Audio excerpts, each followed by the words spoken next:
This is Prop Points on VSiN, the Sports Betting Network.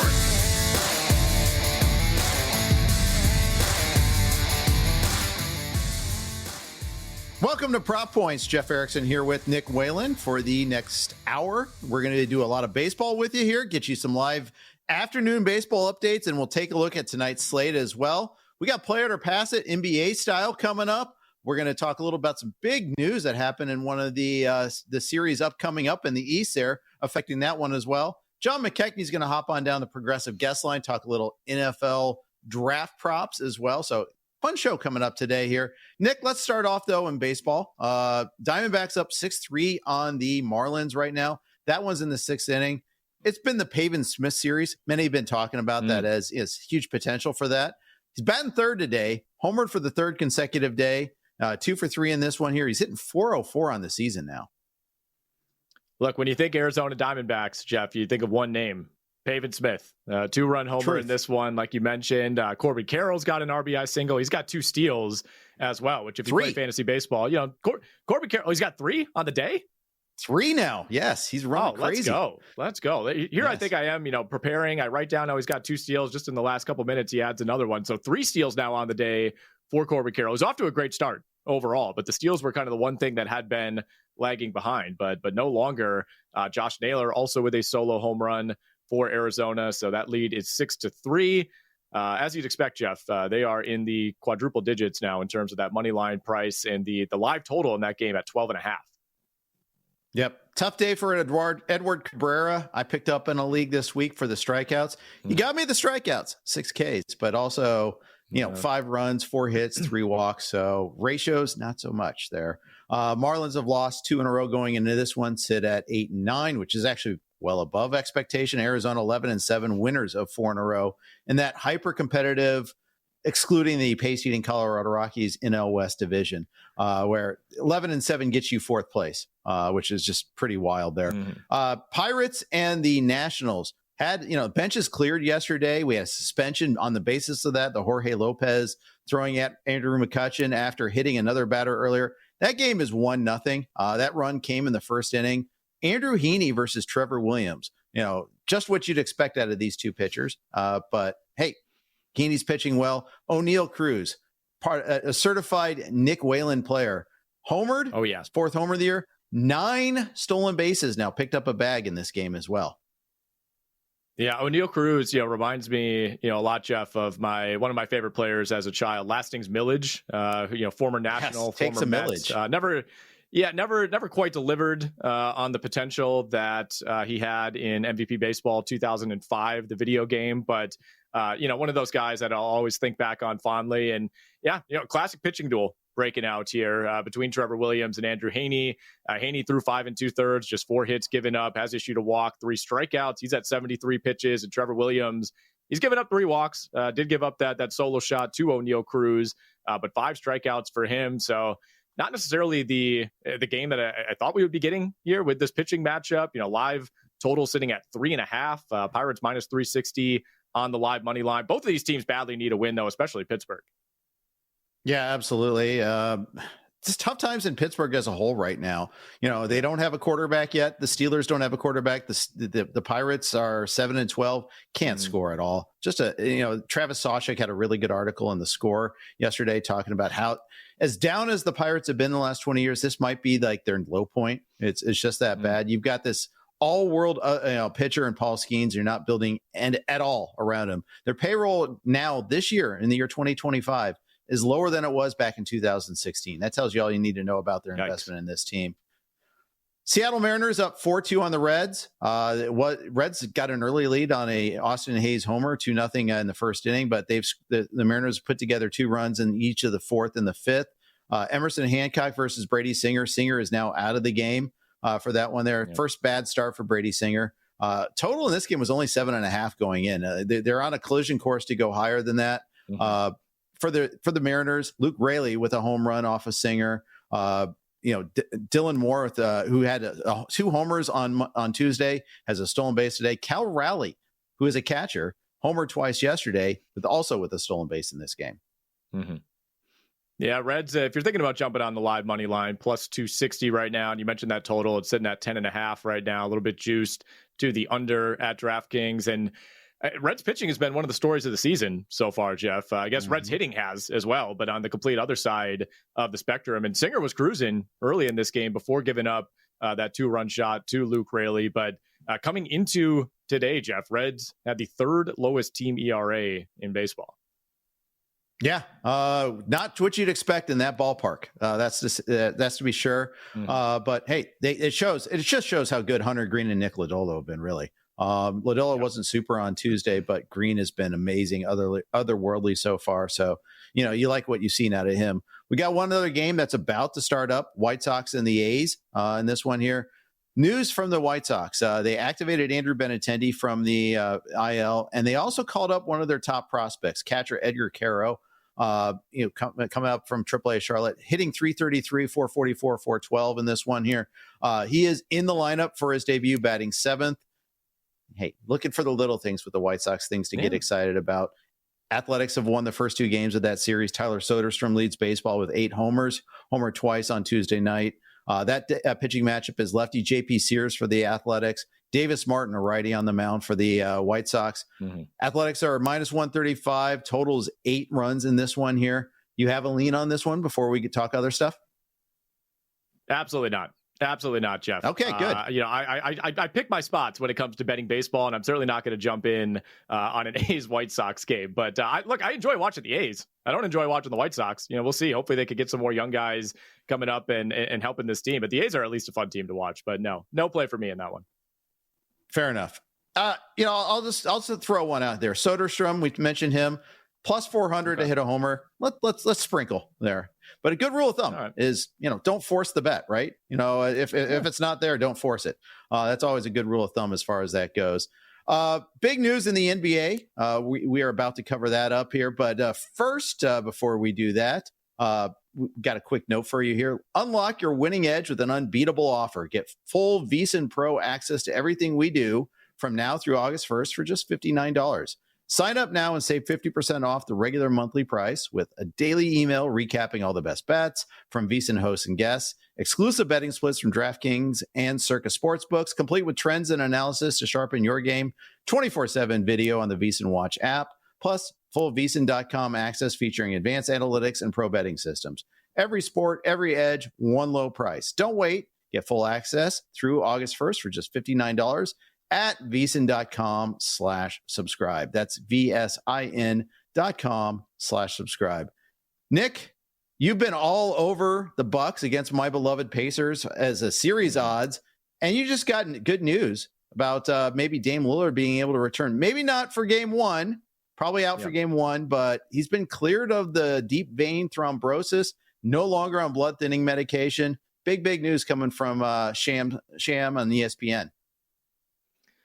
Yeah, big news. This came through about a half hour ago, and Lillard has been ruled out for game 1, so we need to be clear that it's still not a guarantee necessarily that he will be back, at some point in this series. But this was the update that you were hoping for if you are a Milwaukee Bucks fan, and Shams added to that initial tweet saying that this is essentially a medical miracle. Like, they have never seen anyone recover this quickly from something as serious as a blood clot. So to me, that tells me that maybe even 24 hours ago, Bucks officials did not expect Damian Lillard to be on this path.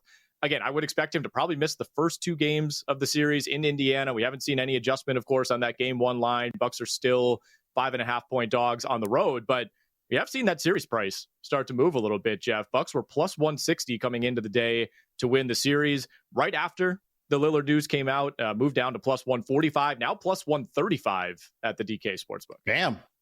That's all that sweet Whalen money moving that line too. Yeah. I know that. I mean, what did you get it at 155 earlier in the week? Yeah, plus 160, I believe. Yeah, there were some higher prices out there if you jumped on it right away. I still like Milwaukee here. Obviously, this makes me feel better about it, but I again, we've talked about it so many times on the show. I mean, Milwaukee took the Pacers to 6 games a year ago with no Giannis, with Lillard missing 2 games of that series. He was hampered whenever he was on the court, and we'll talk more about it when we play some play it or pass it later in the show. But this just makes me feel better about the Milwaukee Bucks' chances to advance, of course. And if they can get Lillard back out there, maybe you steal one in Indiana, you get Lillard back out there at home for game 3. I think it's game on at that point. All right. We had 2 NBA games yesterday. They were allegedly NBA games. They weren't close, either of them. Really desultory performances from both the Kings and the Bulls last night. Let's just start off in the Dallas-Sacramento game. Sacramento fired their GM like nanoseconds after they got eliminated, and they already have a line on who their replacement's going to be as a GM. Their foot was completely out the door.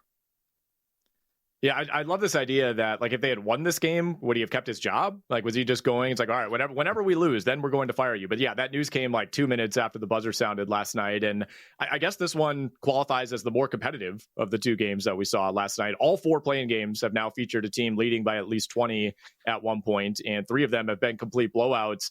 So we got Dallas-Memphis now on Friday, which is going to be really interesting. I think, Dallas showed what they could do defensively when they have most of their guys healthy. Obviously, no Kyrie Irving, but having Lively, having Gafford, having Anthony Davis out there was nothing easy. Nothing at the rim, really, for Sacramento. We knew this would be a tough spot for Domantas Sabonis. He gave them almost nothing last night. Honestly, Jeff, this felt like watching a Suns game at times. Like, Sacramento just kind of knew this game was over after the Mavericks put up 44 in the second quarter. Really never threatened at any point to climb back in. And we'll have to save this for another time. But this Sacramento is one of those teams that's kind of locked in with this core. Not a lot of obvious moves to improve this team going forward. Yeah, just a couple of years ago, they're the fun, light the beam team. Like great things ahead. They had a great young star to build around. He forced his way out. He's on the Spurs now. Tough spot. All right, play it or pass it, NBA playoff style. Coming up next on Prop Points.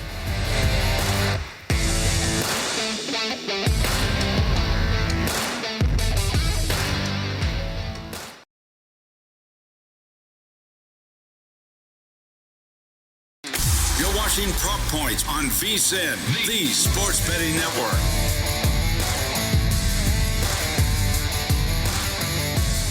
It's time for one of our favorite segments on Prop Points. It's time for Play It or Pass It. It's NBA playoff style. So let's just jump right into it here. Lakers versus Timberwolves. It will be a 6-game series at plus 210. Play it or pass it, Nick Whalen.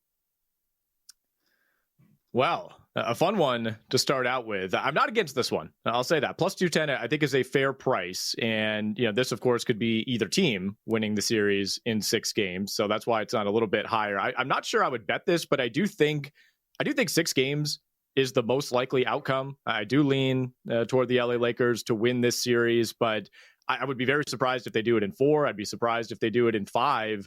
You think back to LeBron's playoff career. That's a lot to think about, Jeff, because he's been in so many series. I think he's going on playoff series like 55 or something like that this season. He does tend to ease his way into these series. He's not opposed to dropping to game 1 in the name of kind of feeling things out and trying to pick his spots. So we've seen that throughout his career. He's also never played in a playoff series alongside someone like Luka Doncic, who does not tend to operate that way. He is kind of pedal to the metal as soon as a series begins. So I do think these teams are evenly matched enough that maybe they split the first 2, maybe they split the first 4, 2 in LA, 2 in Minnesota, and it ends up being decided obviously later in the series. The Lakers should win. The Wolves do not have great defensive matchups for LeBron and specifically for Luka Doncic. You got guys with length, but you don't necessarily have guys with the girth necessary to kind of bang with those two. It's like Julius Randle, body-wise, yeah, he's similar to Luka Doncic and LeBron, but he's not really the type of defender who has success against those guys. So I think that is where Minnesota will really struggle. Now, the Wolves do have size, though. Their bench is starting to play better as well. Rudy Gobert, I think, is playing some of his best basketball of the season. The way you could target the Lakers, who have this incredible top 2, really a great top 3 if you want to throw Austin Reeves in there, is you have to beat them on the boards. You have to force them to play small. And I think the Lakers are mostly comfortable with that. But when you got a 7-2 center who's bringing down 15 rebounds a game on the other side, the idea of playing small becomes a little bit more difficult. So this is a long-winded way of saying, Jeff, that I do think this series for sure goes 6 or 7 games. And look, I think 6 is more likely than 7. So I guess I'll play this one at plus 210. Of the matchups that the Lakers could have had, is this one of the better ones? Just because, the Wolves are so reliant on Rudy Gobert, reliant on the big men there. And, that just it's a contrast of styles. And, I just think it's interesting that there could have been other matchups that might have been tougher for the Lakers. Yeah, that's a good question. I do think this Minnesota matchup looks more difficult now than I would have said it was a month ago, certainly 2 or 3 months ago, when, Dante DiVincenzo was awful to begin the year, and then he's hurt for a long period of time. Randall was up and down. Jaden McDaniels was kind of struggling early on. He started to play better. Same with Rudy Gobert. I think it looks tougher now than it did a while back. I think this Wolves team is deep. They have good bench players. Naz Reid is somebody you can basically depend on for 13 to 18 points, 6 or 7 rebounds off the bench. I think he's going to be a difficult matchup for the Lakers. But if the other option is facing the Denver Nuggets, who have had the Lakers number in the playoffs these last couple of years, I don't think anybody wants to play the Clippers right now. Compared to those two options, I think you'll take Minnesota out of that 3, but none of these teams are easy by any means. There are no cakewalks at the top of the West. Indeed. Let's go East. We alluded to this series earlier with the Dame Lillard news. You're feeling so confident. This could be a 5-game series in favor of the Bucks. Bucks versus Pacers will be a 5-game series, plus 280. Play it or pass it. Well, full disclosure, Jeff, our wonderful producer, Michael Cohen, came up with this one, I think as an homage to Shannon Sharp with his, Lakers in 5 shtick. I don't think this will be a 5-game series. This is a pretty easy pass for me. I think this goes 6 or 7. You know where I stand on the Milwaukee Bucks. And if you're just tuning in, of course, we did get news that Damian Lillard has been cleared of the deep vein thrombosis. Won't play in game 1. I would not expect him to play in game 2, but sounds like there's a pretty good chance that he'll return at some point in the series. So look, if I like Milwaukee at plus money to win the series without Dame, I think I certainly have to stick with that, with the expectation that Lillard is back mid-series. So this is a pretty easy pass for me. I think these teams are very different, but very evenly matched at the same time. I think it goes 6 or 7. Pacers on paper are the better team overall. They're deeper, they're more well-rounded, but the Bucks have by far the best player in this series, Jeff. There's a laughable prop up there right now. You can look at some of the series markets, individual players to lead a series in scoring, rebounding, assists, etc. Giannis is minus 900 to lead this series in scoring. Wow. Such slander to Ben Mathurin there. I don't believe it. Inconceivable. Yeah. But yeah, we'll see what Aaron Nesmith has to say about that. I will say one before we move on, Jeff. If you're not with me on Milwaukee, that's totally fine. If you don't want to lay a number with Indiana, take the Bucks plus 1.5 games in this series. You can get that at minus 135. I think that's actually a pretty decent deal. Sure. I think I'll even as a Pacers fan, I'll jump on board with that one there. Right, I think that's the route I would go. Couldn't bet against my own team, but absolutely. By the way, that's like the 10 a.m. West Coast time, first game on Saturday. Clearly the breadbasket of America once again gets slandered when it comes to TV times. But that's okay. We'll move on from that one there. But before we move on, quick note here. We've got, of course, our Rotowire read. Are you still using your buddy's gut instinct as your betting strategy? Come on, you deserve better. Rotowire has the real tools the pros use: rankings, projections, updates, and data that doesn't sleep. Whether you're making picks, setting your fantasy lineup, or placing bets, our award-winning insights give you the edge you need. Get started today by heading over to rotowire.com and entering Roto15 at checkout for 15% off any Rotowire product. All right. Play it or pass it. OKC versus the Lakers as the West Finals matchup. You get it at plus 240. I think this one is a good exercise, Jeff, because it forces you to map out, the path for these two teams. And I will say, this is the short shot if you're looking at these West Finals matchups at plus 240. I think if you're the Lakers, like we just talked about, you like how the bracket broke for you. If you can get by Minnesota, you get that Houston Golden State winner. Not going to be an easy series by any means. I think if it is Golden State, that's probably one that could end up, looking similar to that Nuggets Clippers series where it's evenly priced both ways. But facing the winner of that series to me is still preferable to facing Denver, to facing the Clippers, and obviously to facing Oklahoma City. So it's the favorite outcome for a reason. I would bet this over OKC versus Golden State in the West Finals. That's plus 265, so just a little bit longer.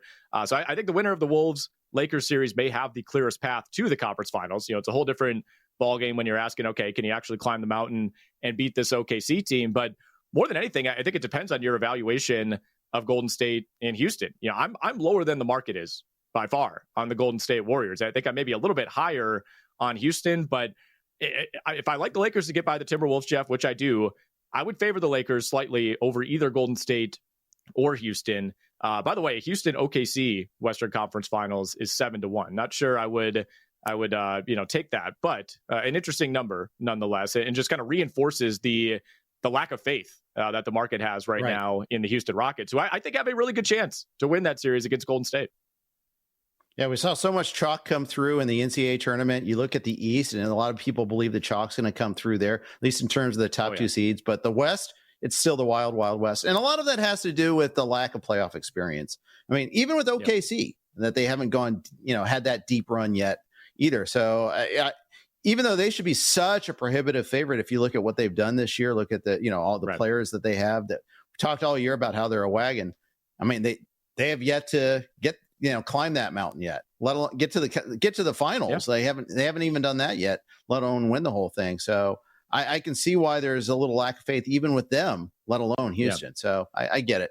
A little bit. Well, they haven't even gotten to the conference finals, right? The market is certainly respecting OKC. There's no question about that. All the pricing, I think reflects how dominant OKC has been. But this has kind of turned into one of those old school versus new school arguments, right? Where you see a lot of former players. Those are the ones that are loudly speaking against OKC, right? Because for so long, you don't get to the finals without, trying a couple of times, failing a couple of times. And OKC has done that to some degree, but there's going to be skepticism around that team until we see them in an NBA finals. Yeah, in my NBA formative years, it was always, okay, like the Pistons have yet to scale the Celtics mountain with Larry Bird and all that. Right. Okay, they did that. The Bulls have yet to scale the Pistons mountain there. They had to go through that rite of passage. You got to wait your turn. It was always that, and so it feels like that's kind of that mentality there, especially with the Houston Rockets. All right. Cavs to win the Eastern Conference, plus 205. Play it or pass it, Nick Whalen. Look, I respect the Cavs. They are the 1 seed. I think this is a fair price, plus 205. I'm sticking to my guns. I've been a Boston guy all season long. I'm not a Celtics fan by any means. It pains me to say this, but Boston is still my play. As we discussed earlier in the week, I think this version of the Celtics still has another level that they can go up. I don't know if I would have said that about last year's team. They were pushing so hard in the regular season. Didn't really feel like Boston was doing that this year. Still ended up winning 60 games. If you want to poke holes in the Celtics, right now my biggest concern would be Jaylen Brown, still battling that knee issue on and off. Just hasn't really been the same guy this season. The efficiency's down. The three-point shooting is down. Drew Holiday's taken a bit of a step back. But they're just so deep, man. They're so deep, and I'm not betting against a team that obviously is coming off of a finals win last year. Last thing I will say, the Cleveland Cavaliers, 19th in the NBA in three-point percentage since the All-Star break. Not going to be able to get away with that in an East Finals. No, sir. They will not. We got John McKechnie hopping down the progressive guest line next here on Prop Points.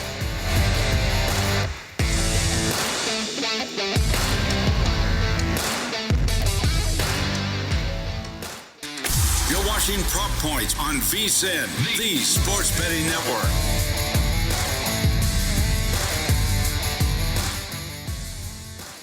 Welcome back into Prop Points here on VSiN. Nick Whalen, Jeff Erickson with you. Time to talk a little NFL draft. We are officially a week out from round 1 out in Green Bay, Wisconsin. We got our guy, the recently wifed up John McKechnie from Rotowire, one of our NFL and college football experts, joining us on the progressive guest line. John, congratulations. Welcome back to the show. Let's jump right in. I know you have a lot that you want to get to. I want to start with one of the biggest names in the draft. Ashton Jeanty could go to the Raiders. There's been some Cowboys rumors. There's been some links to the Chicago Bears. Raiders still the favorite to draft Ashton Jeanty at the DraftKings Sportsbook, minus 125. But I know you're looking elsewhere as a potential landing spot, looking to pick up a little more value in the market. Yes, I am. And by no means do I think it would be a bad pick for the Raiders. We all saw their run game last year. It was abysmal. I think part of that had to do with who they had on the roster. But additionally, I think that, there's just bigger fish to fry when it comes to this Raiders team. There's a reason beyond its backfield as to why they're picking 6th in this draft. And so, I think Jeanty is the best player available at that point. I think that some more needs-based drafting would probably make some sense. And I think also you look at the new front office here, that the new GM comes from the Tampa Bay Buccaneers tree. And not to say that you're going to just implement everything that you did in Tampa Bay into Vegas, but this is a GM who has had some success in mining talent at the running back position later on in the draft. I mean, we just saw it last year with Bucky Irving. So I think that there's a way in which, this is this guy's first draft. Sure, it's great to hang your hat on a guy like Genty, but by that same token, you got other stuff to do, and you can kind of trust your talent evaluation, especially in a class that's this deep at running back. You can find some guys on day 2 or day 3 that can be plug and play type of options in that backfield. Whereas they're close to a product. It's just a matter of Caleb Williams making it all go. But I was impressed by what they did this offseason as far as addressing their weaknesses, which was specifically the offensive line, and the interior of the offensive line made a lot of good moves to shore that up. And I think, therefore, the missing piece of that offense in particular is running back. So I think, again, the Raiders might be looking elsewhere. And additionally, I think if Genty's on the board there at 10, the Bears are running, not walking, to get that pick into the podium. Has the narrative changed on drafting running backs in the first round? Do you see as like a possibility that maybe a team trades up to get Genty, seeing that he's a generational back perhaps, or maybe not even generational? I think we throw around that term too readily, but an elite player, the best player on the board type of thing, like the Broncos or the Steelers or the Cowboys, any one of those teams trading up possible? I think that the Cowboys would be the ones, because I think otherwise it's too much of a full freight to be paying up if you're a team like the Steelers or the Broncos. I think the Broncos are certainly going to be in the market for a running back at 20, and I think that they will still like what's available for them, because I don't think that there's another running back that's going to come off the board between Genty and the Broncos pick necessarily. But the Cowboys are definitely a team to watch as one that might try to make a splash. There are a bunch of really good Texas players in this draft, though, so maybe Jerry Jones, just tries to hook them horns that way. But Dallas, I could see potentially moving up, and obviously I think that there's going to be a lot of smoke screens thrown out by the Raiders as to what they're doing, and maybe the Cowboys are going to feel compelled. It's like, man, we got to get all the way up to 5 from 12 to get this done, but it's certainly possible. And then just general comment on your question, I think we saw last year how impactful having a great running back is, between Saquon Barkley, Josh Jacobs, and Derrick Henry, and the seasons that they all had. But I think it's also important to note that those teams were a running back away. Those were teams that just were missing a little bit of something in that backfield that was going to take them to the next level.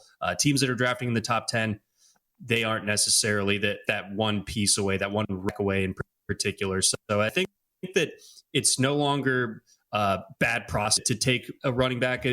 I never thought it was in the first round, but some people were very harsh on the idea of a running back being worth a first round pick. I think that has been squashed, but by that same token, top 10, bit of a different discussion. We'll have more from John McKechnie in a moment, but first, horse racing fans, get ready. VSiN at the Track, the road to the Kentucky Derby, is live tomorrow and every Friday leading up to the Triple Crown. With key Derby prep races ahead this weekend, we're breaking down the top contenders for this year's Run for the Roses. Join experts Mike Somich and Aaron Halterman tomorrow at 2:10 p.m. Eastern on the VSiN YouTube channel at VSiN Live for expert analysis and insights. Don't miss it. VSiN at the Track tomorrow, streaming live at 2:10 p.m. Eastern as we count down to the Triple Crown. Again, check that out over on the VSiN YouTube channel. That's at VSiN Live. John McKechnie, Rotowire's NFL and college football expert, joining us on the Progressive Guest Line. John, I want to keep talking running backs with you.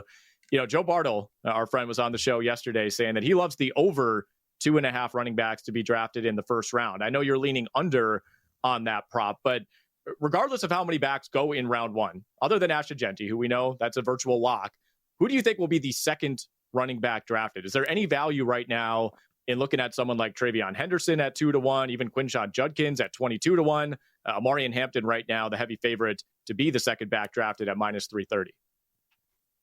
Right. I'm less interested in ponying up for that -330 on Amarian Hampton when I view him about the same as I do Travion Henderson. And I think that what a big selling point is when it comes to Travion Henderson and what could make him the second running back off the board is that he is a little bit more complete than Hampton is. He's someone that is extremely effective in the passing game, not only just as a pass catcher, but he's also really effective as someone that can help pick up the blitz. And that can often be like a quibble that the teams have with younger running backs, that they just don't have a ton of experience doing that at the college level. And Hampton, good enough as a pass catcher, but I think that Henderson has him beat in that particular regard. I think as far as a workhorse is concerned, Hampton does have the advantage there, and I think it's definitely understandable that he is the odds-on favorite right now. But 2-1 when these guys are, in my mind, a little bit closer together than the odds would suggest.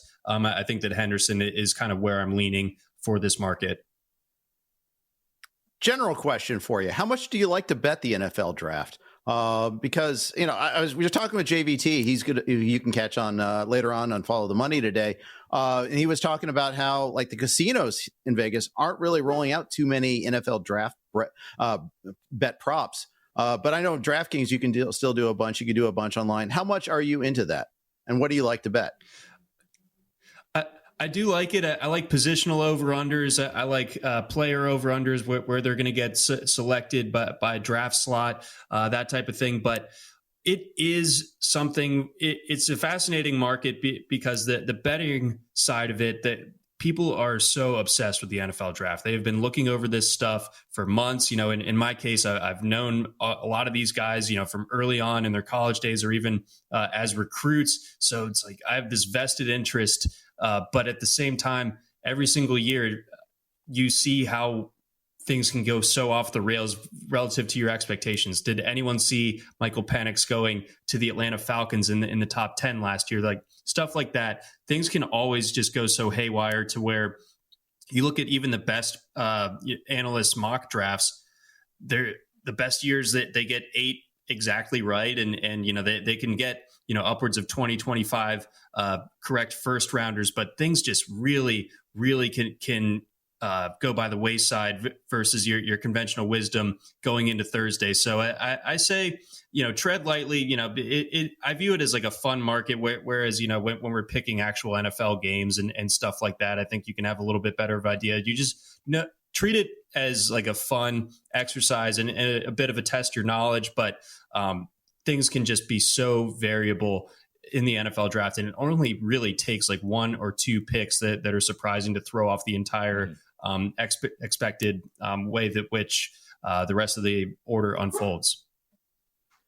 All right, John, we've got about 45 seconds here. I want to get through a couple more of your picks. You're looking at Jackson Dart over under 24.5 is his exact pick market right now. What do you like for Dart? So I think that he's a guy where that classic case of none of the teams in the end of the first round, especially with this first round, maybe there's only like 20 real first rounders. I think that some of those teams picking later in the first will be open for business, and a team that picks in the top 5 or so isn't ready to take a quarterback early, but trades back into the first round, end of the first round, gets that extra year of control. I think that that's how it goes. So Jackson Dart gets drafted like 28th, 29th, something like that. All right, John, last one. We'll do this on the way out. Just a one-word answer. I need an over or an under. Colston Loveland, pick 18.5. I'm going to take the under. I think that there's a non-zero chance that he ends up being the first tight end off the board. All right, there we go. If you like the under 18.5, you can get that plus 195 right now over at the DK Sportsbook. John McKechnie, everybody check him out on Twitter at Johns_tailgate.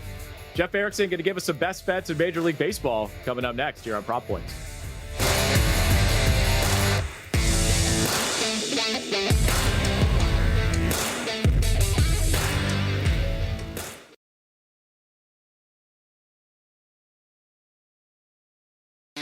You're watching Prop Points on VSiN, the Sports Betting Network.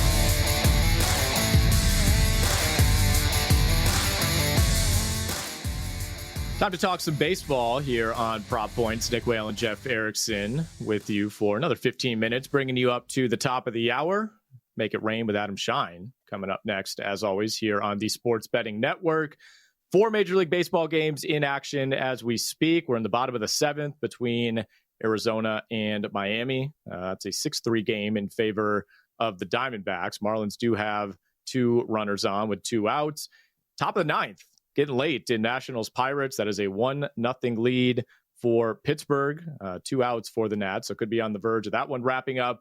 Mariners still up 4-2 on the Cincinnati Reds. We're in the bottom of the 7th there. And early on in that Athletics-White Sox matchup, bottom of the 2nd, A's jumping out to a 1-0 lead. So despite the early slate, Jeff, we still have a healthy slate of late afternoon and night games tonight. Let's begin with the Giants and the Phillies. Got Phillies as a -185 favorite on the money line, total sitting at an even 8. This is Jordan Hicks going up against Christopher Sanchez. Hicks struggled a little bit in his last 2 starts. So what are we looking at here? Yeah, best pitching matchup, I think, of the 6 games that we're going to discuss, which says a lot because I'm not on Jordan Hicks at all. He had a nice first start against Houston, and since then he struggled. His swinging strike rate is down to 8.6%. And yes, it should go down as a starter versus a reliever, but he started plenty enough last year for that sample, and it's gone down since then, even still.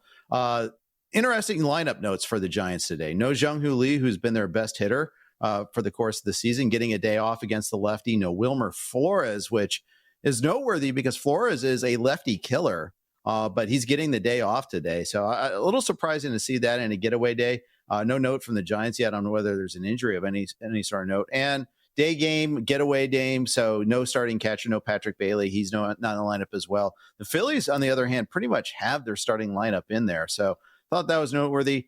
Alec Bohm, want to shine put a spotlight on him because he is really off in a bad way. Dropped to 8th in the order now.